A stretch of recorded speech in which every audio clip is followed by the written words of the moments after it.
Good morning and welcome to the Valero Alamo Bowl first availability for the 2017 Valero Alamo Bowl. The teams will be coming back on December 22nd for Stanford, December 23rd for TCU. Today with us we have Valero Alamo Bowl President and CEO Derek Fox. We have our chairman Mike Chapman. We have Gary Simmons, Valero Supply and Marketing Senior Vice President, and our two head coaches David Shaw and Gary Patterson. We'd like to start by introducing Mike Chapman, our chair. Thank you very much, Rick, and thank you all for joining us here today at the Valero Alamo Bowl. Head coaches, welcome. You know, and I don't think I've stopped smiling since it was announced on Sunday that number 13 Stanford would be playing number 15 TCU in the 25th anniversary of the Valero Alamo Bowl. And my excitement isn't just around the fact that these are two great programs, amazing teams, but they also match up two of the most respected coaches in college football. And on behalf of the Valero Alamo Bowl, I would like to welcome Coach Shaw and Coach Patterson to San Antonio. Welcome, gentlemen. Thank you. Thank you. Congratulations on both your teams' excellent seasons, and we appreciate you bringing to San Antonio what the media is calling one of the best bowl matchups of the year. You know, for our 25th anniversary, Valero we have focused on resources to thank our supporters that have been with us for the last 25 years. And that includes our volunteers, sponsors, ticket buyers, and of course, ESPN and Valero. Valero was one of our first partners in 1993 in our inaugural season, and they stepped up in 2007 to become our title sponsor. Their support has fueled our growth and our current status as the #1 bowl game outside of the CFP. So with us this morning is Valero Senior Vice President, Marketing and Supply, Mr. Gary Simmons. And please join me in applauding Gary and Valero for their partnership in helping us improve our selection rights and to bring to San Antonio such an outstanding game with such amazing teams and coaches. Thank you, Gary. Well, Mike, it's our pleasure. You know, Valero is proud to have been a partner of the Alamo Bowl since its inception and certainly excited to see it celebrating its 25th anniversary. Both Valero and the Alamo Bowl are committed to supporting opportunities for higher education while also providing a strong economic boost to the city of San Antonio. In addition to all the excitement that occurs inside the Alamo Dome on game day, it's also great to see our city even become more alive during Bowl week. We're thrilled that the Bowl's new Pac-12 and Big 12 agreements have delivered 4 straight top 15 matchups. You know, the higher ranked teams allow the Alamo Bowl to make even a larger positive impact on our community.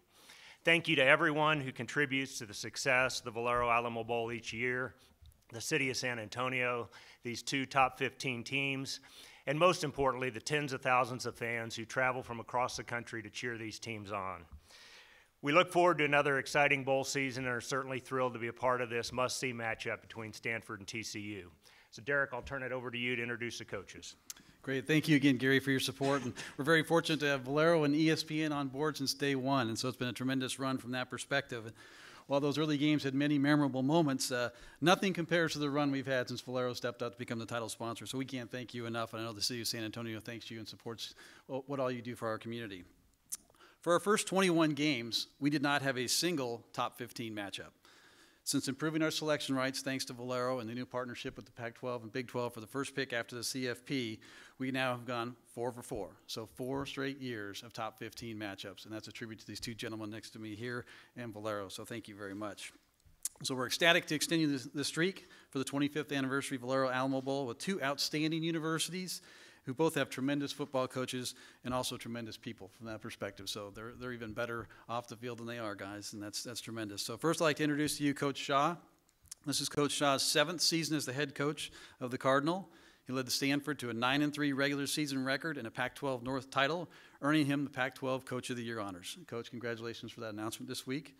He's a 1995 Stanford graduate. Shaw has taken the Cardinal to 4 of the last 6 Pac-12 championship games, winning 3 of them. So it's an incredible consistency that's unbelievable from that perspective.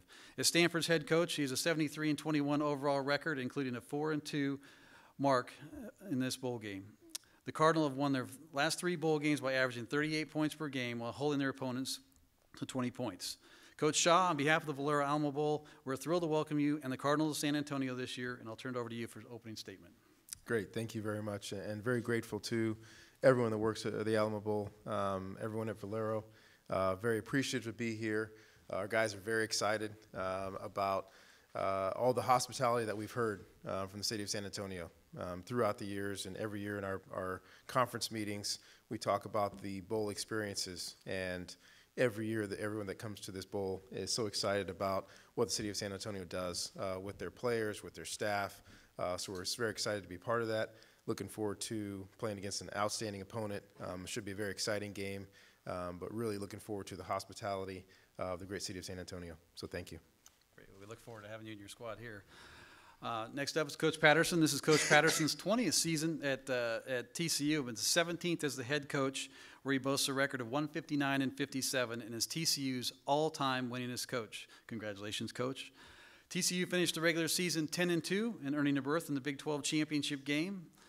This year's win total means the Horned Frogs now have won at least 10 games in 7 of the last 10 seasons. Again, a tremendous run, tremendous accomplishment, Coach.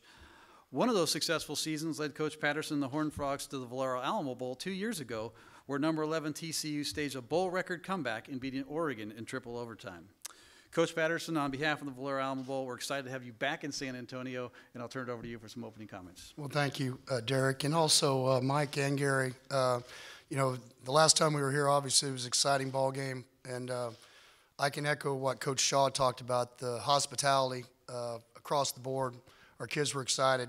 You know, being only 2 years away, your team changes, so you have half your team that has not been here.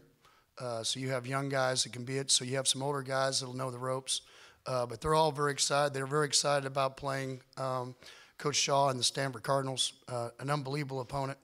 When you get to this time of year, and we're excited about, you know, that we heard that the tailback was going to play, because really, you know, when you get to this time of year, kids love to play against a high level of competition. That's what you come to college for. That's why you play in these kind of bowl games. And so to get an opportunity to be in San Antonio again, for our fans to be able to come down, it was a great turnout last time. Because, you know, they can go home for Christmas and stay at Christmas, and then they can come down here and be a part of everything that goes on with us. So we just want to thank all of you for the invitation for TCU to be able to come back, play a great opponent, and Coach Shaw, and a very good friend, him and Corey, his wife, and also get a chance to experience San Antonio one more time. So thank you. Thank you. Well, for media that are on site today, please raise your hand, and Megan will bring you on the microphone. If you're on the conference call, it is 01 on your phone to be in the queue to ask a question. We are streaming on social media, so we're using hashtag Alamo Bowl, and I will be asking the coaches those questions that come in there. And a reminder, ASAP is transcribing this off-site, so when you ask a question, please direct it to one coach at a time, saying your name and affiliation, and speaking clearly. Thank you. All right, we did have one for Coach Shaw, actually, on social media. Can you talk about the reversing course for your 1-2 start to being able to win 8 of the 9 remaining games? Was there something particular you put your finger on that changed that? Well, I think it's our environment, the kind of people that we have, starting with our coaches. I talk to the coaches all the time about modeling the behavior that we want our young men to have, because they'll follow our lead. And our coaches never lost faith in what we were capable of. We got back to work in a very difficult time. And then our guys came in with such unbelievable attitudes. And during that 1-2 time, we still had some lineup changes. We had a couple of guys get injured. And our guys came back to work every single day. And we're excited about making the team into what we thought it could be. So for our guys to be faced with all the things that happen nowadays that didn't happen way back when, which is everybody on social media telling how terrible you are, to be able to come back and still get back to work. We had outstanding practices. We had energy. We had passion. Our senior leadership and junior leadership, I thought, was outstanding as well every single day. And then we got on a bit of a run. And, you know, when positive things start to happen, it's another sign of character, too, to where positive things start to happen and do guys take their foot off the gas pedal. But our guys continue to work and fight the rest of the season. Thank you. In the room, it's a hand raise, and then on the call, you're hitting 01 front.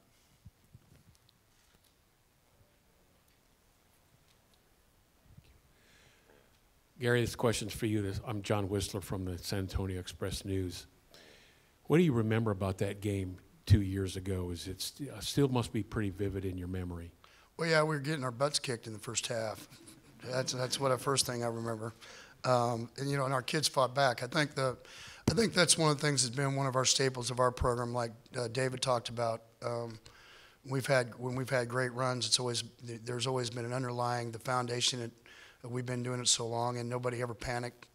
You kind of pick up. You have great leadership, and you have group, and our kids kind of come in, and everybody always wants when you come back and play better the second half, like you think the head coach said something. And to be honest with you, I just we have a wall outside of our in our offices, and basically it's the program of and they put the score. It's the program of the bowl game and what the score was. And I just told the seniors, I said, here's what you get a chance to look at the next 30 years. What do you want it to say? And you want to say 31-0, or are we going to fight back and we're going to find out, what we're made of and how we do things? And we got a couple breaks and good things happened. And I just remember, everybody will remember Bram Kohlhausen. Here's a walk-on quarterback, And as you would know, a week after we get back in January, we start school back, he walked to my office and said, don't you wish you would have played me more now? I mean, you know how it is. We have Trayvon Boykin. So, as usual, there's part of the game that, as a head coach, you're not very smart. That's why I changed shirts. I thought to become a little bit smarter with the color, and then you come back. But it was just a great environment. Kids had a great time, and so we're going to try to enjoy it and have a great ball game again. Coach Patterson, we actually had a relevant question of that. Yeah, black or purple shirt? You know what? I've been black. I haven't decided yet, but probably because they've been on me so hard because our colors are purple and white. I'm probably starting to lean towards the purple a little bit, but I'm going to see. Kind of a fashion thing. By the end of the season, us stocky guys, we don't look as good on high definition TV, and it's kind of a thin thing. It helps you out a little bit. So I'm going to see what I look like by the time I get to the 25th, 26th, and then make a decision. Awesome. We had a question. Coach Shaw, could you talk about the moment where you get the Heisman finalist revealed for Bryce Love and how that went down, and then who is he bringing with him to the 2 award shows? Yeah, so Bryce, such an interesting young man. Biology major, wants to be a doctor, most positive kid you'll ever be around. Very understated, and went to go find him to shake his hand because there was no party to see the announcement or anything. He was just kind of downstairs, texting with his family, and I reached out my hand and said congratulations. Said thanks, coach. That was it. No fanfare, no nothing exciting. Just happy-go-lucky. I appreciate it, great, and the kind of young man that he is. Taking 2 of our senior linemen to the award show in Atlanta, David Bright and Jesse Burkett, and bringing his fullback to the Heisman ceremony. Daniel Marks just wanted to recognize those guys that do all the dirty work that don't get the publicity and credit, and that's just the kind of young man that he is. That's really cool. Coach Shaw, there is another Bryce Love one about the 2,000-yard mark. I mean, is that an importance to the team, and what does that say to him get there?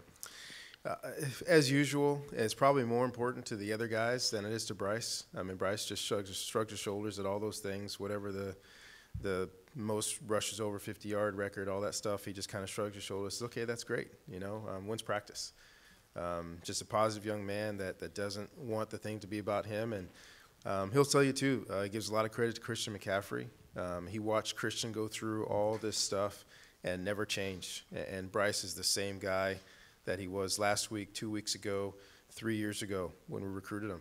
A positive young man that just wants to be a part of the football team. Thank you. On the call, it's 0-1, and in person, it's a hand raise.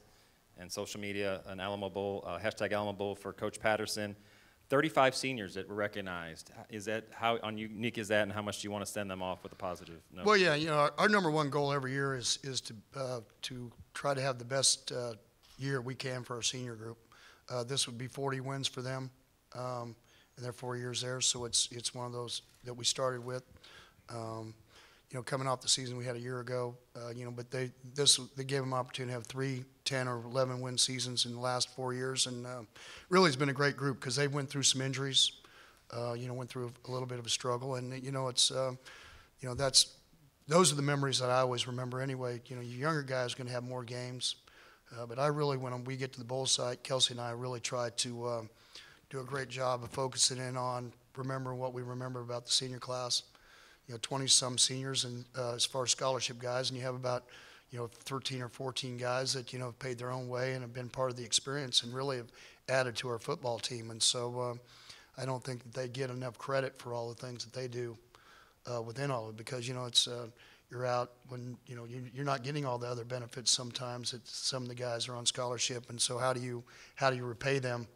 How do you pay them and give them an opportunity to understand that they were just as important as what any other kid that walked in our doors was? So a lot of fun. Every year as they go on, I think they become even more memorable because you understand that really people are really what it's all about.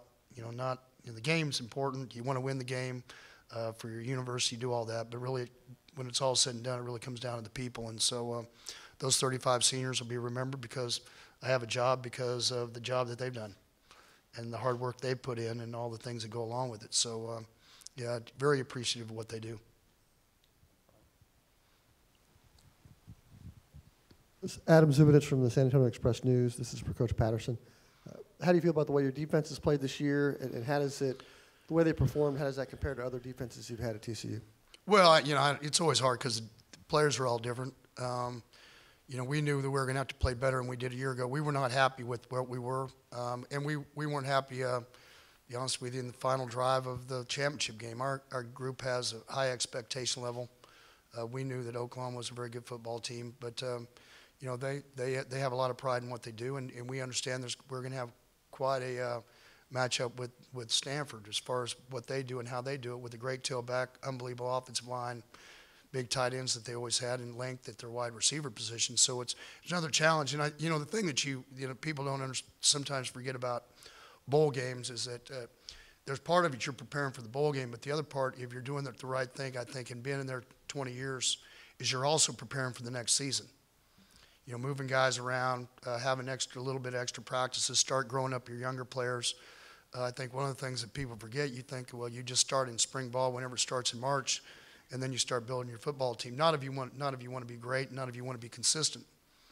And so for us, these 12 or 13 practices we'll get an opportunity to do, getting ready for Stanford, will also be practices where you're finding out, once those 34, 35 seniors leave, what kind of football team do you have left, and how are you going to grow it up so you can win football games? We have Ohio State early on our schedule. I think third game, you start out, and then you have the Big 12 season. So, I'm one of those guys. If you want to stay around for a while, you don't stay short-sighted. You're going to play a great team in Stanford. Coach Shaw would know that I'm not a tongue-in-cheek person. So I've already been watching. So I understand all the difficulties that they already bring to the table on both sides of the ball. So for me, I think that's what people don't realize about good coaches, and that's why David's been good, I'm sure, also, is that you're always preparing as you go forward, and that's one of the things you do with the bowl game, is you don't just get ready for that bowl game. You start looking at what you're going to do with your team once those guys leave, and what's going to be your next guy that's going to step up, and how do you start having conversations with him so he can be the next leader or the next starter or the next all-conference guy. So that's the exciting thing for coaches. The way we look at it is, at least from our standpoint, is that we get an opportunity as a defense to see the guys are coming back, to grow some guys up, and see how they do against a very good opponent, and then know where we got to do when we get to January in the off season. Question in the front. Gary, assess this matchup. I guess you're probably not hoping for another triple overtime game, but what kind of challenges do Stanford present? Well, it's like I just said. They're a length team. They do a good job. I call them, they've been recruited as, they're really an NFL type, where you have a lot of length across the board, both offense and defensively. They play really well on special teams. Special teams are important, which tells you that you have great leadership within it, and your coaches have made it important. And so the continuity that David's had on his staff and what they do, it's for us, it's a really good matchup because it puts us in a situation of understanding we have to be able to match up against somebody like that, and then going into the recruiting season and in the spring, what do we have to do if we have indeficiencies of what happens to us in the ball game? How do we change that, make ourselves better, so we can be better when we go into the fall? And so, I'm always a guy that's always working on those kind of things. And Stanford's one of those teams that creates challenges. You heard the record of how they've done in bowl games. They've been in 4 championship games. They've won 3 of them, so they know how to get ready for these kind of ball games. And that's kind of the way TCU is. I don't believe there's such a thing as it's a good bowl game if you lose. I'm one of those guys that believe there's no time to go where you're just, so you're always trying to win. I've always felt like winning bowl games are very important because they're a way to skip into the next season. You want to go into the next season with a positive, and so that's why we've always looked at doing these. We come down and enjoy ourselves, but when we practice, and when the game time comes, it needs to be important to play the ball game. And so, and it makes it a lot easier when you play a great opponent and a team that you respect, and that plays really hard, because you watch them on film also. They play very hard, and those are the kind of people that I respect. Talent's talent, but when it comes down to it, attitudes, everything that I look at, because we've made a living at TCU of outlasting our opponents. And so when I watch somebody that plays very hard, then there's a lot of respect factor there, and Stanford plays really hard.